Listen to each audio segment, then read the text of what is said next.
Amrit Gill, Congress spokesperson. I want to start with you, Tausif. Good morning. It's a big day for PDP. I spoke to Iltija Mufti in Anantnag, to Wahid Para in Pulwama. Interesting, important seats. But why do you think possibly people are ready to vote? That there is no boycott call? That people think it's time to come out in large numbers and cast their vote on the ballot?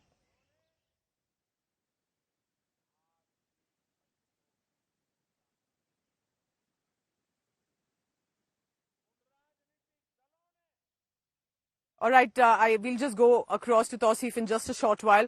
I'm also joined by Amrit Gill. Amrit, I take that question to you. You're the Congress spokesperson, and National Conference and Congress are in alliance. So they've got together, they're united against PDP, against BJP, against independents.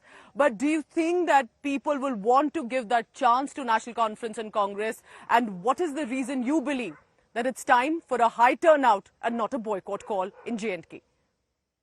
People are going to vote to safeguard the constitution and their rights, which has been diminished by the BJP. Like in the past, people of Kashmir, Jammu and Kashmir are very excited to vote to restore their statehood. That is why you will see that Congress and National Conference will come up with flying colors, and we will come up with absolute majority, and people have made their mind. As in the past also, you have seen change in all over India. The people are standing for the constitution because their rights are being diminished by the present regime, which is always talking full of lies, and there is no truth behind. They are not talking about their achievements. They are talking about what happened in Congress and all, because they have nothing to say. It's a bunch of lies, and people started understanding that who is lying and who is really committed to make a difference, who can bring the change, who can bring the economy on tracks again, who can provide the employment. And I am very much damn sure that people of Jammu and Kashmir are going to vote for Congress and NCP. So being said by the PDP, for example, which has had a strong base in especially the Kashmir Valley. Tausif Shah joins me now from the PDP. Tausif, you think that this time South Kashmir, where PDP is contesting some big candidates in Pulwama and Bijbehara, that people are going to come, but can PDP really save its legacy? Can PDP possibly have people supporting them? Because National Conference and Congress Alliance are going all out to say, look what they did in 2014. There is a reason people will vote for us. Yeah, hi. Very good morning for bringing me in the show.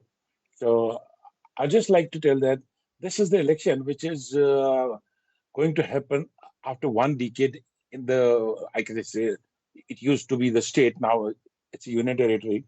So we have to keep a few things in the mind that first of all, we have to accept the people's verdict, whatever the verdict would be. But as far as we can see that we are the single party PDP that has been speaking on behalf of people. You have seen that the jalsas and the gatherings that has been done by the PDP. So normally during the parliament election, we saw that Mr. Omar Abdullah he just came out with a report card that the PDP stands nowhere. So we have already proven that we stand on the ground and we have our share what we have. So I'm very much hopeful that regarding the alliance, we could have been in a very better position had there been the PhD alliance.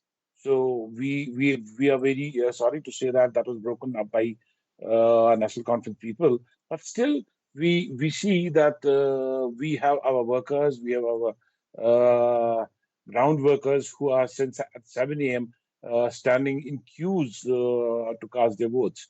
So we see this election a new beginning to J&K. I definitely saw the PDP cadre was out on the streets and getting together, because remember, there are two big seats for PDP, at least in South Kashmir. One is Bijbehara, which is has been a PDP bastion. Iltija Mufti, third generation, is contesting. Exactly. Then there's Pulwama, Wahid Para of the PDP. So it's important. Tausif, before I go across to other guests, for quick point, what do you think people are voting on? Why do you think people are going to be in South Kashmir, not for boycott, but to vote? What is your assessment? Brief answer.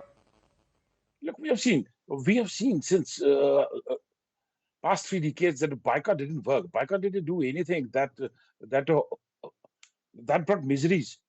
So now, में भी ये मसला है और इस बारे में उन्होंने बहुत कुछ कहा आज तक ये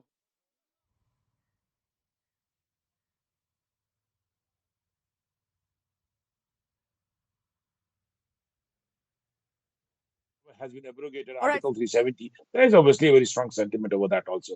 So they feel that whosoever government would come would speak for Article 370 and the rights that we have been deprived of.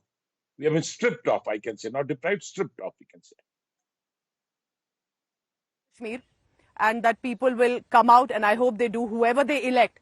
But there has to be that decision to come forth and elect their leader. Stay on with me.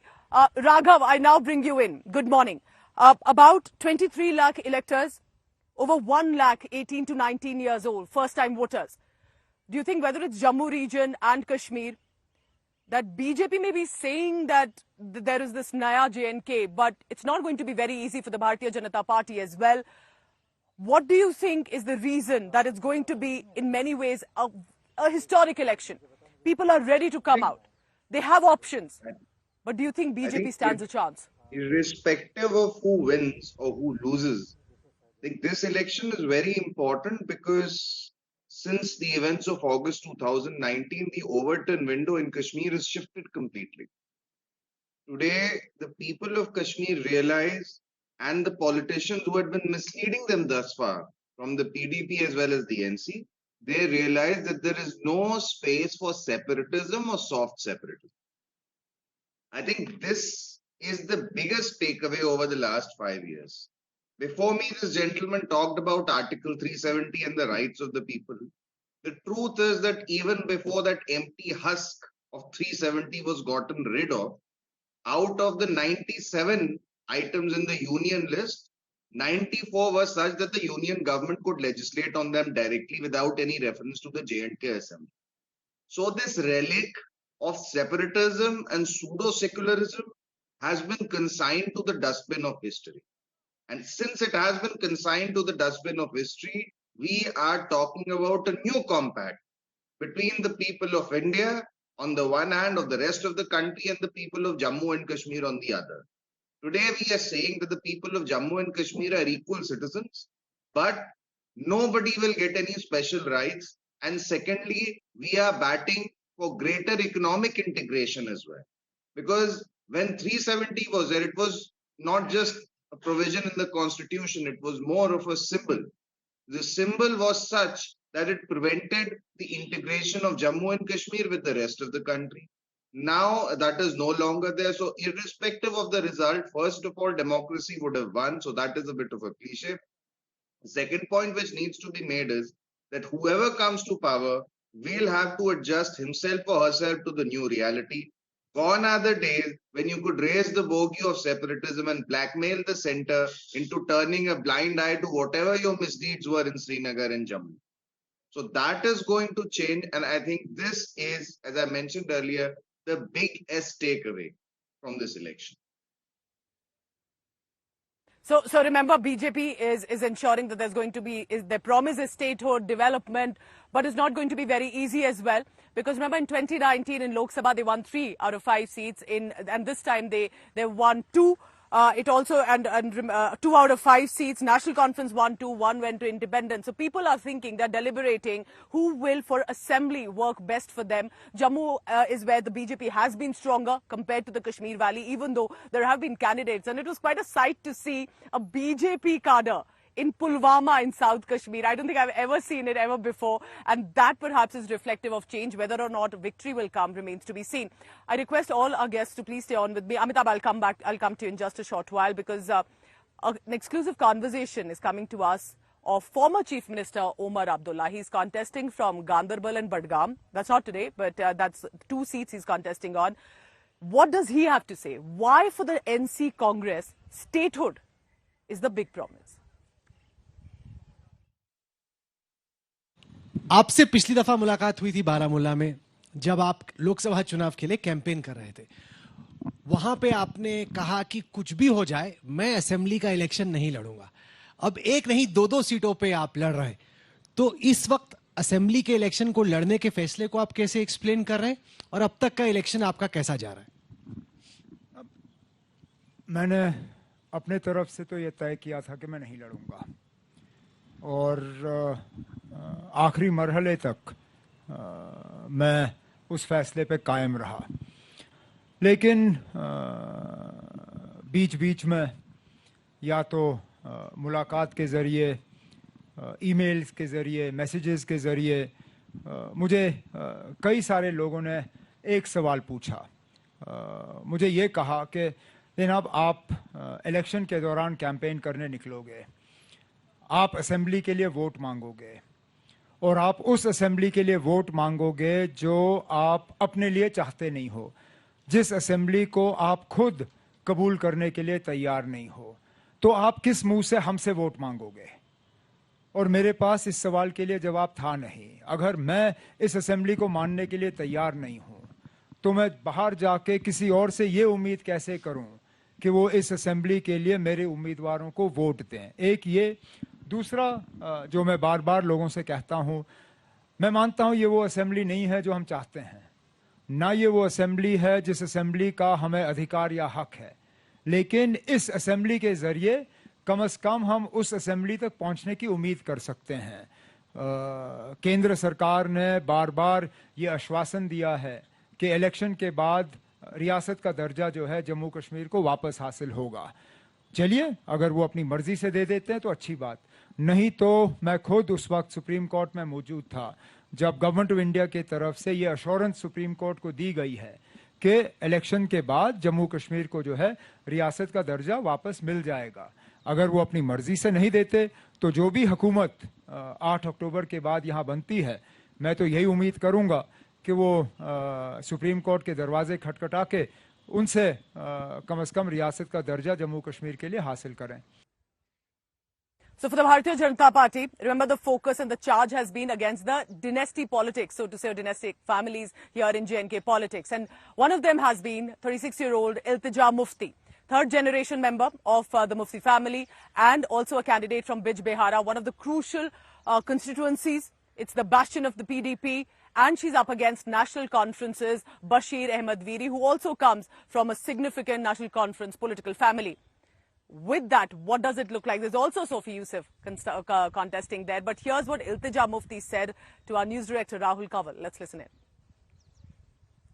आपका ये चुनावी debut है, पहली दफा आप चुनाव लड़ने जा रही हैं। अब तक आप पर्दे के पीछे अपनी मम्मी की मदद करने की कोशिश कर रही थी। बैकरूम स्ट्रेटेजी करने में और खुद अपने लिए लोगों से वोट मांगने में आप क्या फर्क पा रही हैं? बहुत फर्क है, लेकिन मैं यहाँ मम्मी मम्मी करने नहीं आई हूँ। मेरी अपनी एक आइडेंटिटी है, मेरी अपनी एक पहचान है। एंड मैं आपके साथ बहुत ऑनेस्ट होना चाहती हूँ। मैं मीडिया में पिछले 5 साल से हूँ, जब से आर्टिकल 370 हटा, और तब महबूबा जी की पॉपुलैरिटी थोड़ी कम थी, लेट्स बी ऑनेस्ट। तो लोग मुझे जानते हैं एज इल्तिजा, और उनको बहुत सारे लोग, जब मैं कैंपेनिंग करती हूँ, वो कहते हैं ये वोट आपकी पार्टी के लिए नहीं है, ये वोट आपके लिए, क्योंकि हम आपको पसंद करते हैं। तो मेरी भी एक आइडेंटिटी है, मेरी भी एक पर्सनैलिटी है। I have a long way to go, but I don't want to be just Mehbooba Mufti's daughter और मुफ्ती साहब granddaughter. Of course that is a part of my identity, but मैं मेरी अपनी पर्सनैलिटी है, मेरे अपने ख्याल है, मेरा अपना अप्रोच है। क्या बात है। तो क्या है आपकी पर्सनैलिटी, क्या है आपके ख्याल, क्या है आपका अप्रोच? मेरा ये ख्याल है कि जो जम्मू कश्मीर का लार्जर इशू है, उसको रिजॉल्व करने के लिए आप election, no single election has resolve the issue of Jammu and Kashmir. And मैं आपको एक दूसरी चीज बताती हूँ। मुझसे बहुत सारे जर्नलिस्ट पूछते हैं कि आप जब लोगों में जाती हैं, आप वोट मांगती हैं, तो आप किन चीजों पे वोट मांगती हैं? राहुल, आप बिलीव नहीं करेंगे, मैं इतने सारे गांवों में जाती हूं जहां पे औरतों के पास पानी का कनेक्शन तक नहीं है, सड़क नहीं है। तो आप यहाँ बड़ी बड़ी चीजों के बारे में बात करते हैं, बहुत अच्छा है, हम special status resolution of J&K, but मैं ये भी चाहती हूं कि जो हमारी लड़कियां हैं वो अच्छी तालीम हासिल करें, they have a bright future. So these are also issues we need to look at. You know, I think that of course I hope कि जो जम्मू कश्मीर का जो इशू है वो रिजॉल्व हो, लेकिन मैं ये भी चाहती हूँ जो हमारे युवा लोग हैं, नौजवान हैं, जो मेरे साथ जुड़ रहे हैं, उनके लिए भी मैं कुछ कर पाऊं. So there has to be something for everybody. So, different leaders saying and giving those promises to people of JNK. And remember, promises have come to people of JNK for years.